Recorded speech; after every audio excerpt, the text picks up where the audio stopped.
అన్ని వర్గాలను వేధిస్తున్న సమస్య విద్యుత్ కోతలు. ముఖ్యంగా వ్యవసాయానికి ప్రభుత్వం 7 గంటలు సరఫరా చేస్తున్నామని చెబుతున్నా సగం గంటలు ఇవ్వడం లేదు. ఫలితంగా పంటలు పండక రైతులు అప్పుల ఊబిలో కూరుకుపోతున్నారు. విద్యుత్ కోత బాధల నుంచి ఉపశమనం పొందేందుకు ఇప్పుడిప్పుడే సౌరశక్తి వైపు అడుగులు వేస్తున్నారు.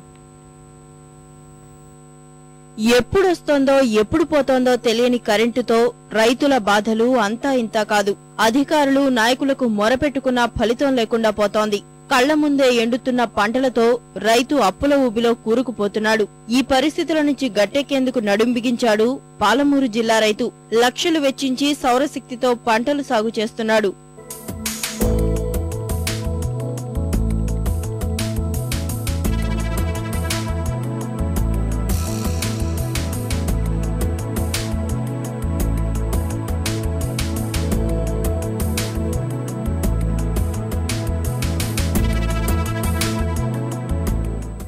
సౌర విద్యుత్తో పంటలు పండిస్తున్న ఇతని పేరు కమలనాథచారి. మహబూబ్ నగర్ జిల్లా కొడంగల్ మండలం హస్నాబాద్ కు చెందిన ఈయన ఉన్నత చదువులే చదివారు.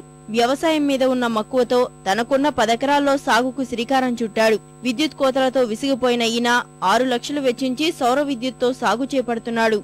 ఈ రకమైన టెక్నాలజీ గుజరాత్ లో ఉందని తెలిసింది. అక్కడికి వెళ్ళి నా సొంత ఖర్చులతోని వెళ్ళి అవి అక్కడ మొత్తం అంతా దాన్ని అధ్యయనం చేసుకొని వచ్చిన తర్వాత ఇక్కడ ఒక 3-4 నెలల క్రితము దీన్ని పెట్టడం జరిగింది. దీని డీటెయిల్స్ అన్నీ చాలా బాగున్నాయి. మాకు ఎలాంటి ఇబ్బందులు లేవు. ఉదయం సూర్యరశ్మి స్టార్ట్ కాగానే మనకు ఇది సోలార్ పంపు ఆన్ అయిపోతుంది. సాయంత్రము 5-5:30 వరకు ఎంత ఎండ ఉన్నంతసేపు ఇది బాగా నడుస్తుంది.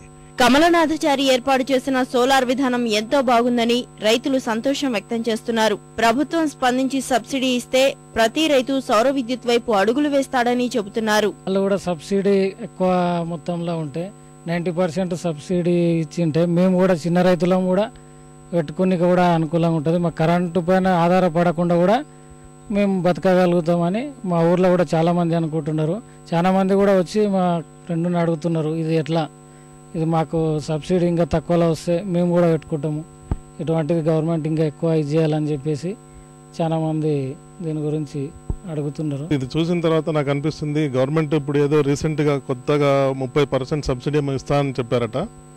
సో 30కి బదులుగా దీన్ని 50 కానీ 90% వరకు కానీ ఇస్తే చిన్న చిన్న రైతులు కూడా దీన్ని సోలార్ సిస్టమ్ని ఇంప్లిమెంట్ చేసుకుంటే చాలా మట్టుకు రైతులు ఈ కరెంటు ప్రాబ్లమ్స్ నుంచి తట్టుకొని తమ అగ్రికల్చర్ని బాగా అభివృద్ధి చేసుకుంటారు అనేది ఒక నమ్మకం ఉందండి. ప్రభుత్వం ఇచ్చే కరెంటు ఎప్పుడు వస్తుందో ఎప్పుడు పోతుందో తెలియకుండా ఉండే పరిస్థితులకు భిన్నంగా ఈయన చేస్తున్న వ్యవసాయం అందరినీ ఆకట్టుకుంటుంది. ప్రభుత్వం బిందు సేద్య పరికరాలకు ఇచ్చే 90% సబ్సిడీని ఈ సౌర విద్యుత్కి ఇస్తే బాగుంటుంది. దీనివల్ల అందరు రైతులు లబ్ధి పొందుతారని ఆశిస్తున్నాడు. కెమెరామెన్ రవికుమార్తో జయప్రకాష్, ఈటీవీ న్యూస్, మహబూబ్ నగర్.